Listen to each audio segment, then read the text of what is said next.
मित्रांनो, आज श्री क्षेत्र आप्पाचीवाडी येथे 5 दिवस सुरू असलेल्या यात्रेची सांगता झाली.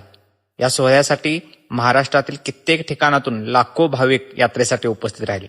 तर आम्ही नाशिक येथून आलेल्या भक्तांशी संवाद साधला. तर ऐकूयात त्यांना इथं येऊन कसं वाटलं.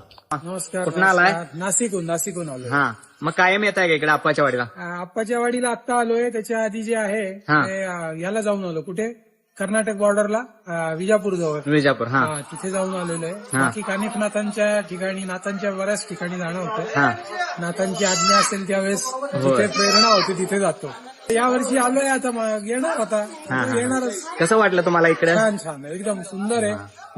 गावामध्ये सगळे लोक जे एकोप्याने सगळं काम करतायत ते आमचे सहकारी आहेत. हो काय? ते पण आलेत नमस्कार. आमच्याबरोबर. हा, ते पुण्याहून आलेले आहेत. पुण्याहून. तुम्ही पण पहिल्यांदाच आलाय? नाही, हा. तिसरी वेळ. तिसरी वेळ. कसं वाटलं इथं? वातावरण कसं आहे? छान. तुमच्याकडचे ऊस खूप हा. फार भारी आहे. आणि उत्सव जो आहे तो खूप छान हा. शांतता याच्याने व्यवस्थित होतोय. आणि सगळ्यात महत्वाचं म्हणजे नातांच्या दरबारात मिळतं ते समाधान आणि सुख. आपलं समाधान. हा. तर मित्रांनो, मी तर असं म्हणेन की असा हा अद्भुत स्वर्ग सोहळा अनुभवायला आपलं भाग्यच असावं लागतं. सिंधना पंचनावानं